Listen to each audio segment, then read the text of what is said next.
If I wanted to become an options trader in 2026 and I was starting from the beginning, this is exactly how I would approach it. After trading for years myself and working closely with people who felt stuck or overwhelmed, I've identified a very clear pattern to what's actually holding these traders back versus what actually works. When someone's not making a profit with trading, it's rarely because someone isn't trying hard enough. It's usually because something important was never built properly at the start. Because trading looks simple when you only see entries and exits. But what you don't see is the structure underneath that makes those decisions feel steady, repeatable, and consistent instead of like you're trying to predict the market, and that would be very stressful. Most newbie traders jump straight into execution without understanding how the market actually works. And that's where things begin to fall apart. I will walk you through this process step by step with a 5-level options trading blueprint. When each part is learned in the right order, everything that comes after becomes much easier to manage. Level 1, understanding how the market operates. Many of you assume trading starts with charts, but in reality, charts are just a visual record of the buying and selling decisions that have already taken place. When I was early in my trading journey, I believed the goal was to anticipate price. I thought if I could just figure out where the market was going to next, everything else would just fall in place. That way of thinking created constant tension. Every candle felt important. Every pullback felt threatening. And every move felt like something I had to react to. But if I were starting again, the very first thing I'd work on is understanding why price even moves at all. Markets move because capital is being allocated and reallocated. Large participants don't enter randomly or emotionally. So how do they do it? They size in areas where risk is defined, liquidity is available, and reward justifies exposure.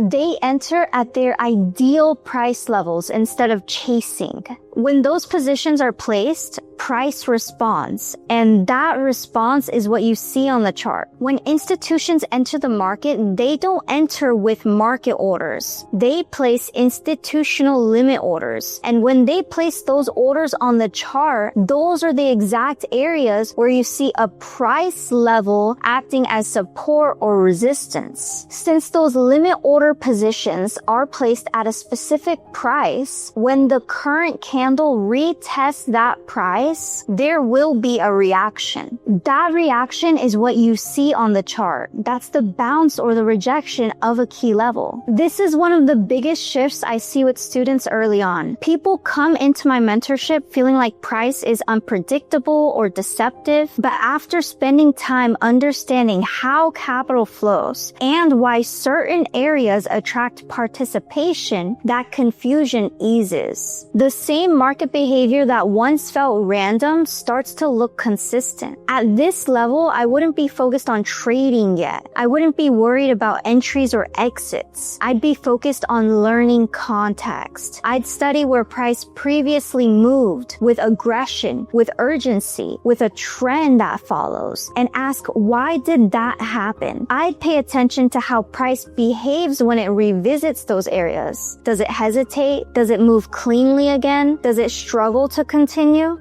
Those observations matter because they tell you how participants are responding. Not how you hope they respond, but this is based on evidence. This is also where patience starts to develop. When you understand that not every move deserves your attention or deserves to be an open trade, it becomes easier to wait for your A+ setup. And without the foundation of understanding what is an A+ setup for you, trading will feel completely overwhelming. But if you understand context, market structure, trend alignment, zones, and confluences, and you create a checklist and a daily trading routine, then there will be complete clarity and no confusion. This is why you don't want to rush into immediate execution. You want to build the foundation of what is your criteria to enter a call or a put. That way, when you do start actively actively trading, you will follow a set checklist, which is your own mini strategy that you've created for yourself. Instead of trading randomly, you can consistently repeat following your own checklist. And if you consistently enter on setups that look similar or have the same entry criteria, then you could build consistency. Once the mechanics of the markets are understood, the next challenge is learning how to read price action without turning the chart into noise. And this is where a lot of you guys accidentally sabotage yourself. You add too many indicators at once. You're analyzing 50 charts in one morning. You're not narrowing down your bias. You're not creating a written trading plan. You look at too many conflicting signals, and then you have too many differing opinions layering on top of each other.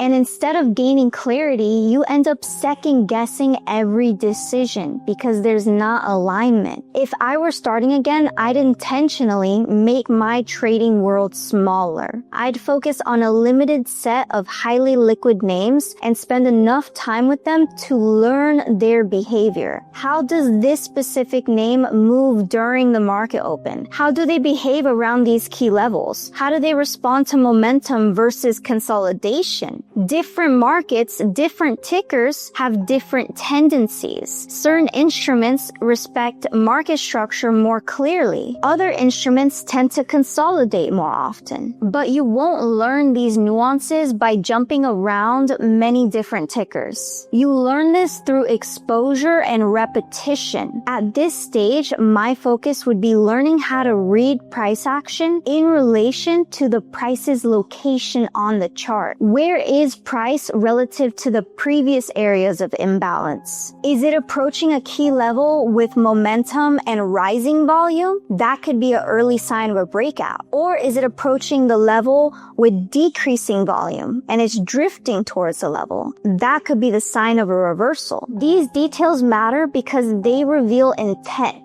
Fast movement paired with high volume signals urgency, and there may be a continuation in the trend. But slow price movement paired with low volume signals uncertainty, and there may be more consolidation. The price's reaction to your key levels should be providing the information that helps guide your decisions. I'd also start paying attention to the time of the day where you see your ideal entries. The market doesn't actually behave the same way throughout the entire session. In the early morning session, there's typically high volume. In the middle day, you may see reversals. And in the late session, there's more volatile behavior. So recognizing those shifts helps filter out a lot of unnecessary trades that don't meet your requirements. This is something I see students struggle with early on because they might know what levels they're watching and they might enter with limit orders at their levels, but they may not necessarily be paying attention to how price is reacting to their level before they enter the trade because they rush their entries. Once you learn how to analyze price and look for evidence, then you may feel calmer with your trading entries and become more selective.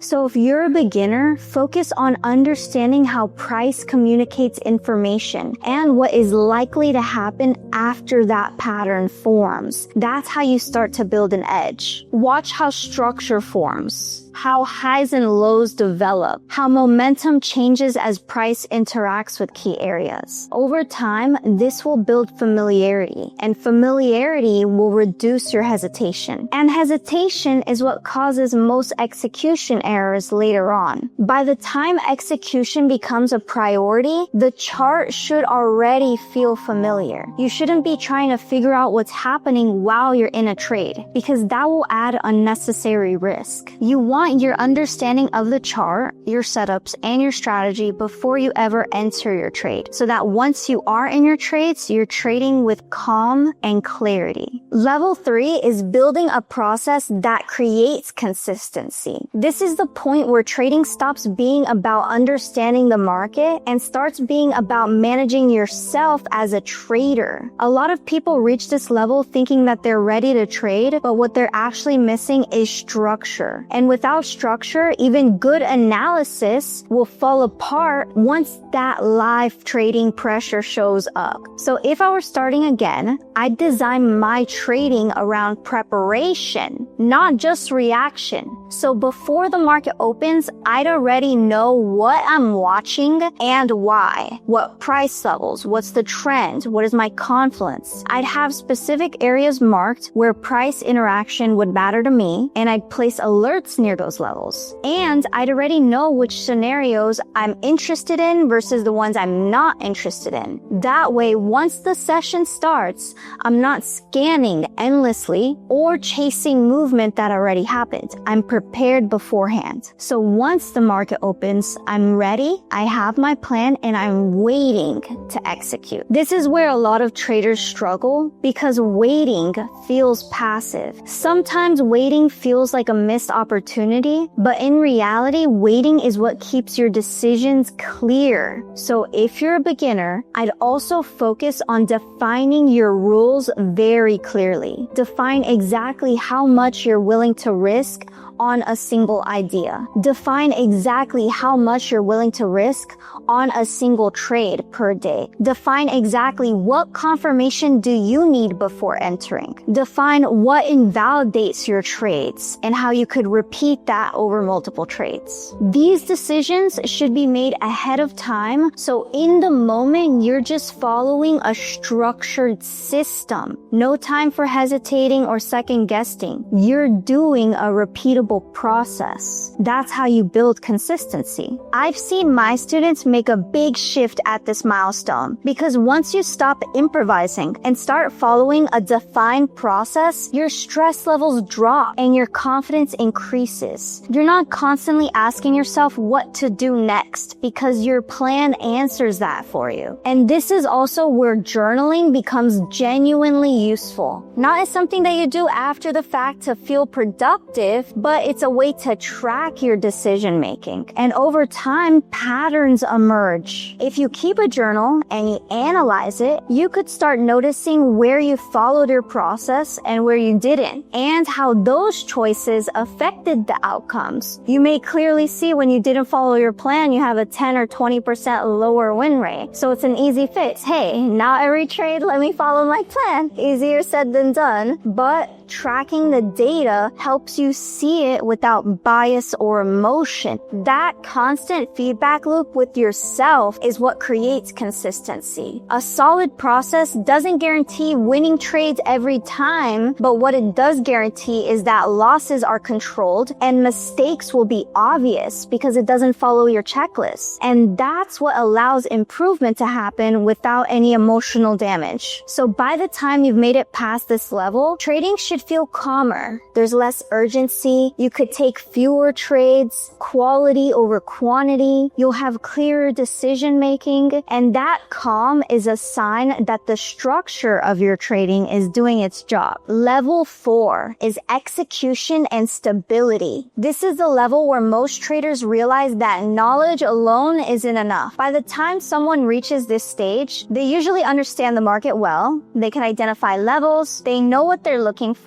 And yet, why does execution still feel inconsistent? That gap frustrates people because it doesn't feel logical. What's happening here isn't a lack of skill. It's a lack of emotional control under that real-time pressure. So if I were starting again, this is where I'd shift my focus away from the outcomes and toward my own behavior. I'd pay close attention to how I respond once price is actually moving. Because if I cast in my strategy. I just need to follow it better. So what am I doing wrong? Do I feel rushed? Do I hesitate? Even though the plan is clear, even though it's an A+ setup and meets all my requirements, do I start managing trades more emotionally instead of more mechanically? Those reactions are subtle, but they're important. That's another reason why we journal all of our decision making so we can analyze it later, because that reveals whether your process is strong enough to hold up when money's on the line. This is a common thing that happens with traders. You backtest your strategy, your plan makes sense, you trust your strategy, you believe it works, you've done replay, your analysis was solid, but then once you went to live trading, that's where emotions crept in and your decisions changed slightly because that's real money on the line. All your entries get delayed, your exits are happening early because you're afraid and you're impatient or you hesitate. You make size adjustments on your contracts without intention. And that usually tells me the process is what needs refinement, not your strategy, because you've already proven that it works. At this level, consistency is the goal. Not just consistency in profits, but consistency in execution. What I always say is, how can you expect to be consistently profitable when you're not consistent yourself in your decision making? You look back at the past 10 trades you've taken, and why does every single trade look like a completely different setup? Or on some trades, you're risking 30%, but then on your winning trades, you're gaining 30%. And you have a 1-to-1 with the 50% win rate, and you're wondering why you're breaking even. Because you're not following your plan, you're not consistent in how you manage your risk. So the more consistent you follow your plan, the same way, the more predictable your results become over time. This is also where reducing frequency can help, because fewer trades create more space between decisions, which makes it easier for you to stay grounded and rational. A lot of traders improve dramatically once they stop feeling like they need to participate in the market constantly. Like if you're a SPY 0DTE trader and you're trading all day 20 different trades on the S&P 500, you don't need to do that. You can narrow down your focus and maybe only trade in one block of time each day and master that block of time. You need to be a master of one time period, a master of one strategy, a master of one risk management approach. And if you're consistently following the same process each time, your results will become more predictable. Level 5 is feedback and refinement. This is the level where progress stops becoming accidental and starts becoming intentional. By the time a trader reaches this stage, they usually have a process. They understand the market. They know what they're looking for. What's missing isn't an effort or intelligence, it's clarity around what actually needs to be refined. If I were starting again, I wouldn't try to solve that on my own. Not because independence is bad, but because perspective matters. When you're reviewing your own trades, it's hard to see patterns objectively because you're too close to the decisions, the emotions, and the outcomes. So this is where outside feedback becomes extremely helpful. Having someone else review your trades without emotional attachment changes how you see your own behavior. You could compare yourself versus your A+ checklist versus the real trades you've taken in your journal and see how well you're adhering to it. Then those small habits will become obvious. Certain mistakes repeat themselves. Areas that feel confusing will suddenly start to make sense when someone else points them out to you clearly. I see this shift often with my students. They come into my mentorship thinking they need a new setup or a different strategy, but after a few rounds of feedback and reviewing their trading journal, they realize that the issue was never really the strategy, it was in how they were executing it, managing it, or interpreting it under pressure. Without guidance, people tend to overcorrect. They change multiple variables at once, which makes it hard to tell what actually helped or not. With feedback, refinement becomes focused, one adjustment at a time, one behavior corrected, one habit cleared up. That's how consistency develops without burnout. Trading doesn't change your life because of one good trade. It changes your life because of the discipline it requires you to develop. You learn how to wait. You learn how to manage risk. You learn how to operate under uncertainty without reacting impulsively. And with a few months of focused, structured effort, that shift becomes noticeable. And the one thing that I would add is that trading isn't for everybody. It requires patience and resilience. But for those willing to approach it properly, it can become a real skill that changes your life instead of a constant struggle. If you want to learn my trading system with structure, feedback, and accountability, that's what I offer inside of my one-on-one mentorship program. I work closely with traders to help them build a process they can trust, refine execution, and remove habits that hold them back. If you're ready for that step, you can find the details below in the description. Either way, approach this seriously and apply it properly. I'll see you in the next video. Bye.